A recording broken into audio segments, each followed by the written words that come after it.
Caitlin Clark sends three-word message to former Iowa teammate after record-breaking win.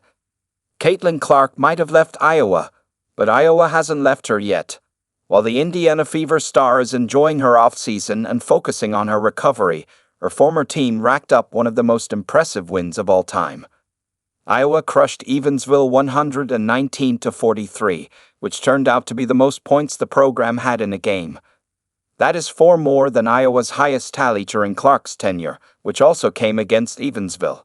The Iowa alum was quick to react to the win and send a comment to her former teammate. Iowa had 6 players who scored in double figures, led by freshman center Layla Hayes with 20 points on 9 of 11 shooting from the field. Jazidi Wright had 16 points and dished out 10 assists, while 4 others also scored in double figures. While the team was having their fun, Jada Gyamfi pitched in for only 5 minutes, in which she hit a three-pointer. She hit the 3 and broke out the Caitlin Clark special, both hands up and the thumb out. That made it to the team poster after the game, and Clark immediately acknowledged the celebration. "Ak Jada Gyamfi awesome Selly brother," Clark wrote under the Iowa Hawkeyes women's basketball post. Gyamfi herself commented on her celebration writing, "Just an all-time flick."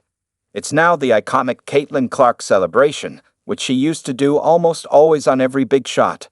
She has mixed things up in the WNBA, skipping the hands-up part of the celebration at times and only sticking her tongue out. As many of you might know, that celebration has roots with Michael Jordan.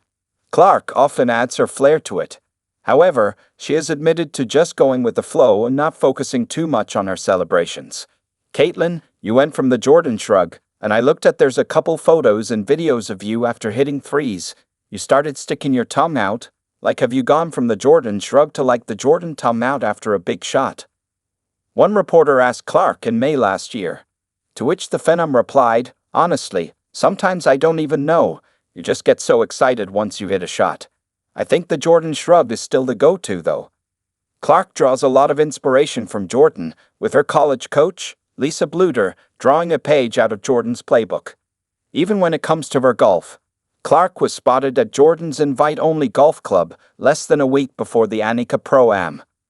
While Clark continues her off-season activities, her former team in Iowa is currently succeeding in replicating her value so far. Jan Jensen focusing on recreating Caitlin Clark-era creativity.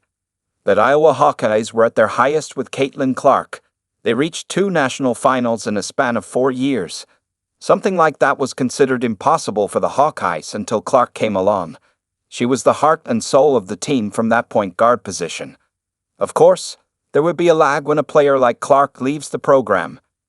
To add another blow, their longtime coach, Lisa Bluder, retired with her. With Jensen stepping up, the team is rebuilding from scratch. Jensen's first year went hot and cold, but they finished with a decent 23-11 record and reached the NCAA tournament. Her second year is expected to be much better with a squad that can compete nationally. After the record win, Jensen emphasized how their assists impressed her rather than just the points. "As you know, you just set a record. You saw that warm-up. You've seen the teams that have played here. And you guys are now in that record book for most points ever. That's pretty impressive. But the coolest thing about that, 31 assists. It was 31 on 42 buckets that we did that. That is my very favorite statistic," Jensen told the team. Iowa was the best assisting team in the nation during Caitlin Clark's final season at 20.8 assists per game. However, that dropped to 18.1 last year. Through the 2 games so far, they have 53 assists, with 6 people getting more than 2 each game. Jazidi Wright leads the team at 8.5 per game. Yes, it's just 2 games, but an encouraging sign for a new side. These numbers, while against weaker teams, show that they are working as a team rather than as individuals. Jensen and co. will look to continue on this path throughout the season.